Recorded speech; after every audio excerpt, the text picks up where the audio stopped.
iPhone users in the US are about to realize that they have been trapped into inferior products for the last decade. As the Justice Department and several states' attorneys are coming down on Apple to break up their control over their ecosystem that allows them to limit compatibility with other platforms, other products, to trap users into thinking one that other products are inferior, but then also trap them in their ecosystem so they can't change. It's anti-competitive monopoly. Apple's argument essentially like, no, we've only effectively trapped Americans into our ecosystem. Broadly around the world, we have a limited, market share. But the main thing is that, as I've taken a lot of heat as a Google phone. I really love Apple since I first started trying to develop and release an app to the App Store in college, and I've never really liked the restrictiveness of the ecosystem. But the Justice Department, a lot of people know that the things that they're focused on are like how they throttle the messages, right? Everybody knows the green bubbles, but also that you can't really send images or videos in high quality, so they trick iPhone users into thinking the other platforms and phones are inferior, so they don't switch. They throttle the settings and capabilities of third-party platforms like messaging platforms like WhatsApp for things like hardware, like Bluetooth watches or headphones. They change the settings so that they disconnect more frequently, so that they don't have all the same compatibilities.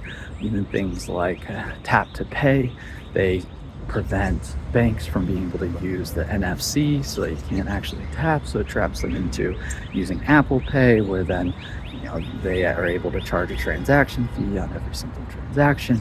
So all of these things that continually structure so that Apple's not necessarily increasing the value of their products, but limiting the compatibility and value of other products and creating competition problems.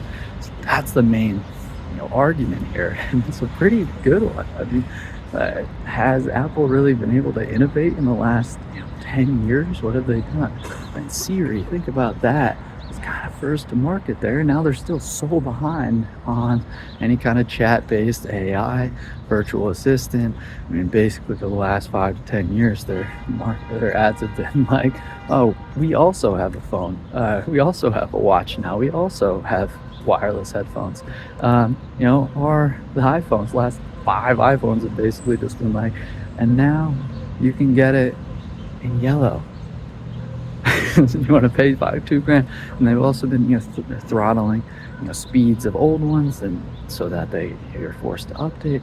So all of this is kind of coming to roost, and in Europe they've been pressing down on this, and it's forced Apple to actually roll back some of these different processes and standards. And even in the US, they just were forced to allow companies to actually take payments outside of the App Store to avoid the 30% service charge that they charge on all payments within the App Store.